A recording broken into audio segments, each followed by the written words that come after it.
2014లో ఒక passenger plane ఎవ్వరికీ చెప్పకుండా అసలు కనబడకుండా గాలిలోకి మాయమైపోయింది. ఆ ఫ్లైట్ పేరు మలేషియా ఎయిర్లైన్స్ MH370.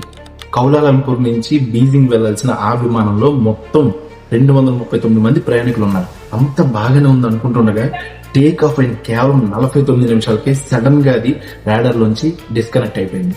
అక్కడితో దాని కథ అయిపోయిందనే అందరూ అనుకున్నారు. కానీ అస్సలు భయపెట్టే విషయం ఏంటంటే మిలిటరీ ట్రాకింగ్ ఏం చూపించిందంటే ఆ ప్లేన్ వెనక్కి తిరిగి వేల కిలోమీటర్లు ప్రయాణించి డైరెక్షన్ మార్చుకొని చివరికి సౌత్ ఇండియన్ ఓషన్ వైపు వెళ్లి ఎక్కడో సముద్రంలో పడిపోయింది. ఒక్కసారి ఊహించుకోండి, అంత పెద్ద జంబో జెట్ ఎవ్వరి ఆదేశాలు లేకుండా తనంతట తానే అలా వెళ్లిపోయింది. చరిత్రలో అతి పెద్ద సెర్చ్ ఆపరేషన్ జరిగింది. ప్రపంచంలోని మేధావులు, నిపుణులు అందరూ వెతికారు, కానీ ఏం లాభం లేదు. ఆ విమానం శకలాల్లో ఉన్న కొన్ని ముక్కలు తప్ప ఇంకేమీ దొరకలేదు. ఆ 239 మందికి ఏమైంది?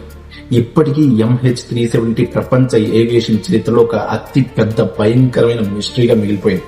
దీని వెనుక అసలు కారణం ఏమై ఉంటుంది? అది ప్రమాదం లేకపోతే కుట్ర? మీరేమనుకుంటున్నారు? కింద కామెంట్లో అయితే తెలియజేయండి.